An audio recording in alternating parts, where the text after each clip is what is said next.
লাইভে মেজর ডালিম মুজিব হত্যাকাণ্ড ও মুক্তিযুদ্ধ নিয়ে বিস্ফোরক মন্তব্য দিলেন।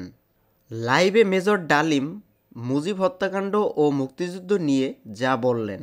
প্রবাসী সাংবাদিক ইলিয়াস হোসেনের লাইভ টকশোতে কথা বলেছেন দীর্ঘদিন আড়ালে থাকা শেখ মুজিবুর রহমানকে সপরিবারে খুনে জড়িত অভিযোগে অভিযুক্ত বীর মুক্তিযোদ্ধা মেজর শরীফুল হক ডালিম।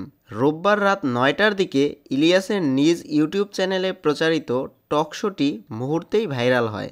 বাংলাদেশের লাইভ টকশোর ইতিহাসে সকল রেকর্ড ভেঙে একসাথে প্রায় ৭ লক্ষ দর্শক টকশোটি উপভোগ করেন। আলোচনার শুরুতেই সাংবাদিক ইলিয়াস হোসেন বলেন, আমাদের জাতির সূর্য সন্তান যিনি ২০২৪ সালের আন্দোলন দেখেছেন, ১৯৭৫ সালে জাতিকে সফলতা এনে দিয়েছিলেন, যে কারণে আপনাকে আমরা মেজর ডালিম হিসেবে ডাকতে স্বাচ্ছন্দ্য বোধ করি।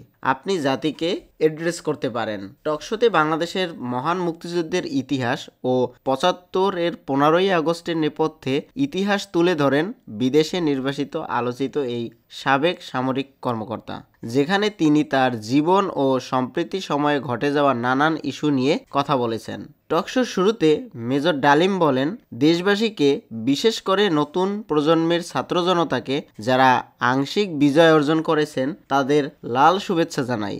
বিপ্লব একটি সমাজ, যে কোনো রাষ্ট্র একটি চলমান প্রক্রিয়া, তার জন্য আরও সময় প্রয়োজন। সম্পূর্ণ বিজয় উল্লেখ হয়নি উল্লেখ করে মিস্টার ডালিম আরও বলেন, সম্পূর্ণ বিজয় এখনও আমাদের অর্জিত হয়নি। চলমান বিপ্লবের ধারায় সঙ্গ দিতে হবে।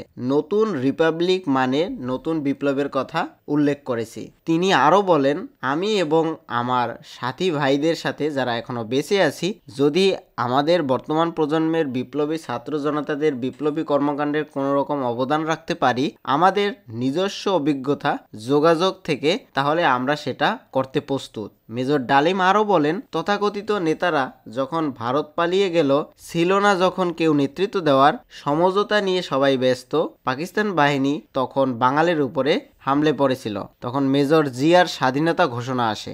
আমি তখন পাকিস্তান আর্মিতে। মেজর জিয়ার ঘোষণার কথা শুনে মনে হলো আর বসে থাকার সময় নেই, আমরা তখনই পাকিস্তানের বিরুদ্ধে যুদ্ধে নেমে গেলাম। তিনি বলেন, শেখ মুজিব তার জুলুমের মাত্র এতটাই তীব্র করেছিল, স্বৈরাচার আচরণের মতো, যে তখন মানুষ রবের কাছ থেকে মুক্তি চাচ্ছিল যে তার জুলুমের অবসানের জন্য। শরীফুল হক ডালিম, তিনি মেজর ডালিম নামেই বেশি পরিচিত, বাংলাদেশের সেনাবাহিনীর একজন প্রাক্তন সামরিক কর্মকর্তা। অভিযোগ ছিল ১৯৭৫ সালের ১৫ই আগস্ট বাংলাদেশের তৎকালীন রাষ্ট্রপতি শেখ মুজিবুর রহমানের সপরিবারে হত্যার সাথে জড়িত ছিলেন তিনি। টকশোটি বাংলাদেশের এবং প্রবাসী বাঙালিদের মধ্যে ব্যাপক চাঞ্চল্যের সৃষ্টি করেছে। তবে মেজর ডালিমের বক্তব্য এবং মন্তব্যগুলোকে ঘিরে নতুন করে বিতর্ক সৃষ্টি হতে পারে বলে ধারণা করা হচ্ছে।